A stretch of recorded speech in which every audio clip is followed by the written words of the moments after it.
Update होने में समय नहीं लगता है। जो आधुनिक टेक्नोलॉजी आधारित हथियार है वो तो और भी जल्दी आउट ऑफ डेट हो जाते हैं। भारत की जो आईटी की ताकत है वो हमारा बहुत बड़ा सामर्थ्य है। इस ताकत को हम अपने रक्षा क्षेत्र में जितना ज्यादा इस्तेमाल करेंगे हमें उतने ही सुरक्षा में हम आश्वस्त होंगे। जैसे अब साइबर सिक्योरिटी की बात ले लें, अब लड़ाई का वो एक हथियार बन गया है और वो कोई सिर्फ डिजिटल एक्टिविटी के लिए सीमित नहीं रह गई है, ये राष्ट्र की सुरक्षा का विषय बन चुका है। साथियों, ये भी आप भली भांति जानते हैं कि डिफेंस सेक्टर में हमेशा किस तरह का कंपटीशन रहा है। पहले के समय में बाहर की कंपनियों से जो सामान खरीदा जाता था उसमें अक्सर भांति भांति के आरोप लगते थे। मैं उसकी गहराई में जाना नहीं चाहता हूं, लेकिन ये बात सही है कि हर खरीदी से विवाद पैदा होता था। अलग अलग मैन्युफैक्चरर्स के बीच जो कंपटीशन होता है उसके कारण दूसरे के प्रोडक्ट को नीचा दिखाने का अभियान निरंतर चलता रहता है और उसके कारण कंफ्यूजन भी पैदा होता है, आशंका भी पैदा होती है और भ्रष्टाचार के दरवाजे भी खुल जाते हैं। कौन सा हथियार अच्छा है, कौन सा हथियार खराब है, कौन सा हथियार हमें उपयोगी है, कौन सा उपयोगी नहीं है, इसे लेकर भी बहुत कंफ्यूजन क्रिएट किया जाता है, बहुत योजनापूर्वक किया जाता है। कॉरपोरेट वर्ल्ड की लड़ाई का वो हिस्सा होता है। आत्मनिर्भर भारत अभियान से हमें ऐसी अनेक समस्याओं का भी समाधान मिलता है। फ्रेंड्स, जब पूरी निष्ठा के साथ संकल्प लेकर हम आगे बढ़ते हैं तो क्या परिणाम आते हैं, इसका एक बेहतरीन उदाहरण हमारी ऑर्डिनेंस फैक्ट्रियां हैं। हमारे रक्षा सचिव ने अभी इसका बड़ा वर्णन भी किया। गत वर्ष के पहले हमने 7 नई डिफेंस पब्लिक अंडरटेकिंग्स का निर्माण किया था। आज ये तेजी से बिजनेस का विस्तार कर रही है, नए मार्केट में पहुंच रही है, एक्सपोर्ट के ऑर्डर्स भी ले रही है। ये भी बहुत सुखद है कि बीते 5-6 सालों में डिफेंस एक्सपोर्ट में हमने 6 गुना वृद्धि की है। आज हम 75 से भी ज्यादा देशों को made in India defence equipments और सर्विसेज दे रहे हैं। मेक इन इंडिया को सरकार के प्रोत्साहन का परिणाम है कि पिछले 7 सालों में डिफेंस मैन्युफैक्चरिंग के लिए 350 से भी अधिक नए इंडस्ट्रियल लाइसेंस इश्यू किए जा चुके हैं, जबकि 2001 से 2014 के 14 वर्षों में सिर्फ 200 लाइसेंस जारी हुए थे। फ्रेंड्स, प्राइवेट सेक्टर भी डीआरडीओ और डिफेंस प्लस डिफेंस पीएसयूज इसकी बराबरी पर आए, इसलिए डिफेंस आर&डी बजट का 25% इंडस्ट्री, स्टार्टअप्स और एकेडमिया के लिए रखा गया है। बजट में स्पेशल पर्पज व्हीकल मॉडल की व्यवस्था भी की गई है। ये प्राइवेट इंडस्ट्री के रोल को सिर्फ एक वेंडर या सप्लायर से आगे एक पार्टनर के रूप में स्थापित करेगा। हमने स्पेस और ड्रोन सेक्टर्स में भी प्राइवेट सेक्टर के लिए नई संभावनाएं बनाई हैं। तो प्रधानमंत्री नरेंद्र मोदी को आप सुन रहे थे और इसी बीच रूस यूक्रेन युद्ध से जुड़ी एक बड़ी खबर आ रही है। बड़ी खबर यह है कि यूक्रेन ने कीव के ऊपर एक रूसी विमान को मार गिराया है। बड़ी खबर, लगातार वार पलटवार और यूक्रेन जवाबी कार्रवाई लगातार कर रहा है। यूक्रेन ने कीव के ऊपर विमान, कीव में रिहायशी इमारत पर गिरा, ये अपडेट मिल रहा है और उससे जुड़ी हुई कुछ तस्वीरें भी इस वक्त आ रही हैं। वो तस्वीरें भी आपको हम दिखा रहे हैं कि किस तरह से इसी इमारत पर यह दावा किया जा रहा है कि यूक्रेन ने रूसी विमान को मार गिराया और उसके बाद वो इसी इमारत पर गिरा है। तस्वीरों के जरिए भी आप देख सकते हैं कि किस तरह से यहां पर तबाही के निशान जो हैं वो साफ नजर आ रहे हैं, क्योंकि युद्ध में लगातार जिस तरीके से वार और फिर पलटवार हो रहा है उसका असर वहां पर किस तरह से हो रहा है और यही वजह है कि लोगों में भय का माहौल बहुत ज्यादा है। फिलहाल तस्वीरें आपके सामने है यूक्रेन के कीव से, जहां पर यह दावा एक और बड़ा यूक्रेन की तरफ से किया गया कि यहां एक विमान जो कि रूस का विमान है उसे मार गिराया और वो विमान इसी इमारत पर आकर गिरा। तस्वीरें आप देख रहे हैं यूक्रेन की राजधानी कीव से, जहां पर ये एक एयरक्राफ्ट को मार गिराया, रूस के एयरक्राफ्ट को यूक्रेन ने। अब तक 7 एयरक्राफ्ट और 6 हेलीकॉप्टर मार गिराए हैं यूक्रेन ने, और उसी की वजह से कुछ एयरक्राफ्ट जो कि कीव के ऊपर उड़ रहे थे उनको मार गिराया गया, तो वो रिहायशी इलाकों में एक बिल्डिंग के ऊपर जा गिरे। प्रणय उपाध्याय हमारे साथ ग्राउंड जीरो वॉर जोन से जुड़ गए, कीव से सीधे। प्रणय, अचानक से फायर अलार्म बज उठे और सब लोगों से कहा गया कि वो अब बिल्डिंग से बाहर निकल जाएं और सीधे सुरक्षित जगह पे पहुंचें, एलिवेटर्स का इस्तेमाल करें। किसी तरीके से जो है केवल बाहर निकलने के बाद वो सभी लोग जो हैं वो केवल बेसमेंट में पहुंचे, क्योंकि तमाम बेसमेंट्स को बॉम्ब शेल्टर्स में बदल दिया गया है और किसी इमरजेंसी की स्थिति में सभी लोगों को इन्हीं जगहों पर पहुंचना होता है। सिक्योरिटी स्टाफ ने हम लोगों को बाहर निकाला। बाहर निकालने के बाद हम सब लोगों को यहाँ पर सुरक्षित बेसमेंट में लाया गया।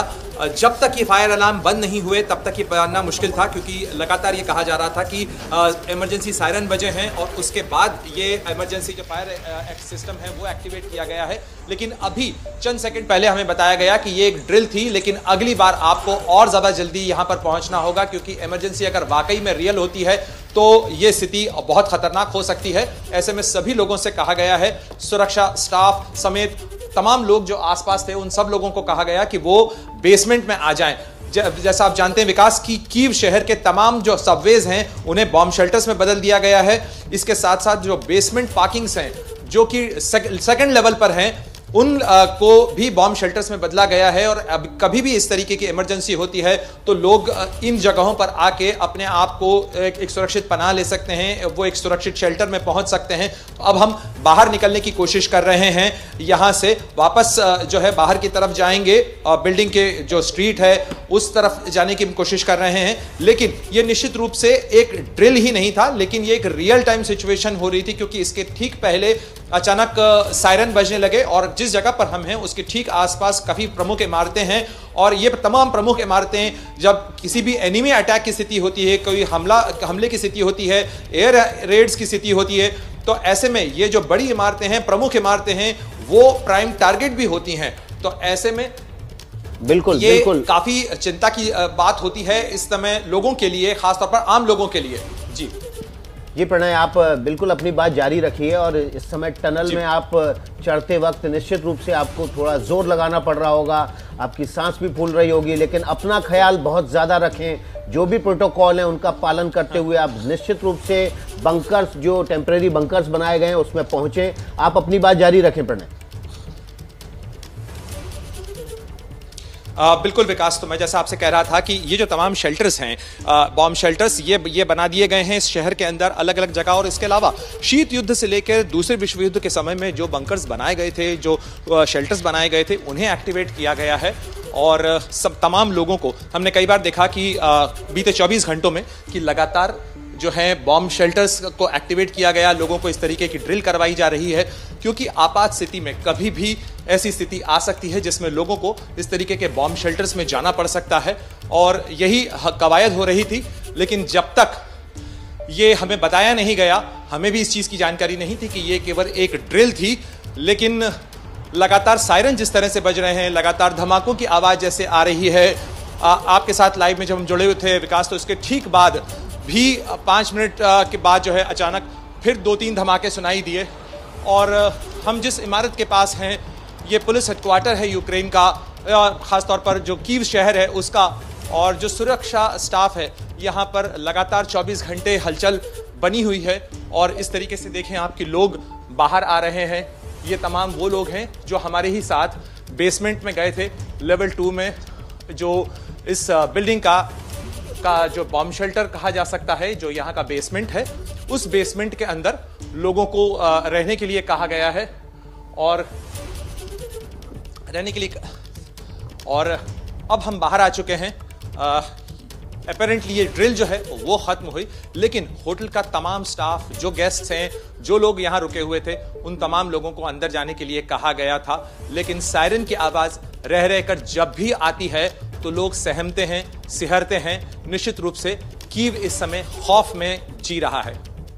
बिल्कुल, ये तस्वीरें जो आप हमारे सामने रख रहे हैं प्रणय ग्राउंड जीरो से, वॉर जोन से, वो वाकई में दहला देने वाली हैं। और वो हालात हम समझ सकते हैं कि जब आपसे और तमाम जो उस होटल में ठहरे हुए गेस्ट से कहा गया होगा कि भागिए, जल्दी से बंकर में पनाह लीजिए, तो उस समय वाकई में धड़कन तेज हो जाती है। और जब सायरन बज रहा हो, एयर रेड सायरन बज रहा हो, तो निश्चित रूप से इस बात का खतरा बढ़ जाता है कि हमला ठीक उस जगह पर हो जहां पर आप मौजूद हैं। इसलिए अपने आप को सुरक्षित पनाह लेना बहुत ज़रूरी है।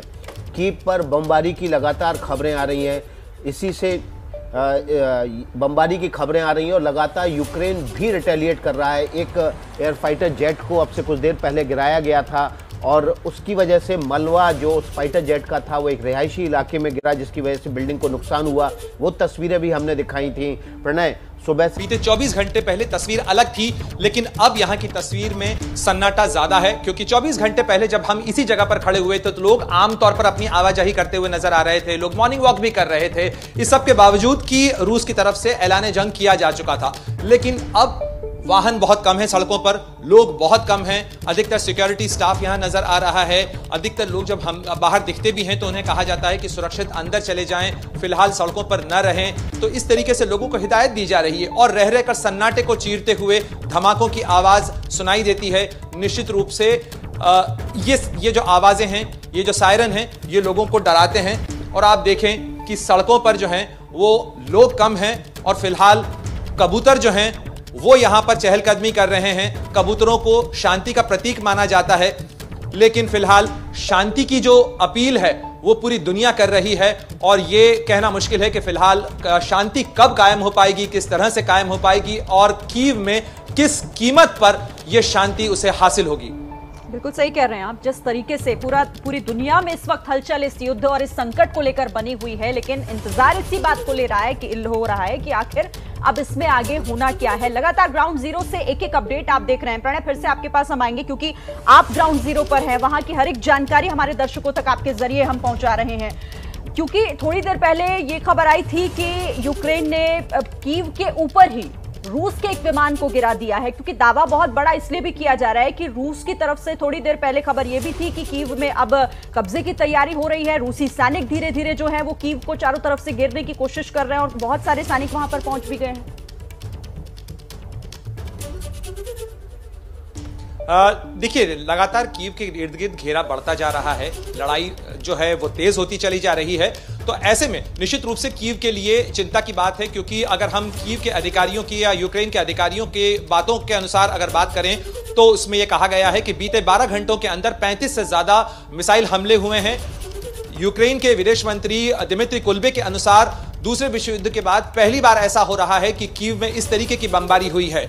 और साथ ही यूक्रेन के अधिकारियों ने इस चीज का दावा किया है कि उन्होंने एक रूसी विमान को मार गिराया है, और बीते 24 घंटों के अंदर 7 से ज्यादा जो एयरक्राफ्ट हैं रूस के, वो मार गिराने का दावा यूक्रेन ने किया है। लेकिन निश्चित रूप से यहां पर जो है इस चीज का खतरा लगातार बढ़ा हुआ है कि अगर कीव को निशाना इस तरीके से बनाया जाता है, मिसाइल बमबारी होती है, तो किस तरीके से यहां के लोग बचेंगे। और अगर रूस यहां पर कब्जा करता है या रूस की जो फोर्सेस हैं वो कीव में आती हैं, दाखिल होती हैं, तो किस तरीके से यहां की व्यवस्था लड़खड़ाएगी, यहां की व्यवस्था चरमराएगी, और किस तरीके से समाधान का रास्ता निकलेगा। ये वो तमाम सवाल हैं जिनके जवाब पूरी दुनिया तलाश रही है, जिस पर पूरी दुनिया की नजरें लगी हुई हैं। लेकिन रूस का जो सैनिक अभियान है वो बदस्तूर जारी है शिरीन, और जिस तरीके से हम रात भर भी धमाकों की आवाज सुनते रहे, दावा किया गया कि जो यहां से कुछ ही दूरी के ऊपर 7A कुशितिया स्ट्रीट है, उस बिल्डिंग, उसकी 2 बिल्डिंग्स के ऊपर मलबा गिरा है एक रूसी विमान का, जिसे मार गिराया गया यूक्रेन के एयर डिफेंस सिस्टम ने, और उसके कारण जो है वहां आग लगी है जिसमें 3 लोग घायल हुए हैं, उसमें से एक की स्थिति काफी क्रिटिकल बताई जा रही है।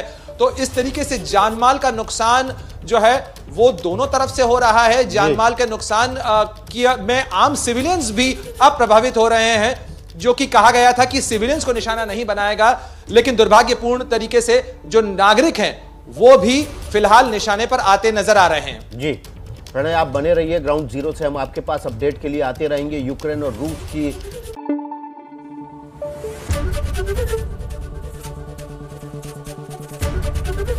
एबीपी न्यूज आपको रखे आगे।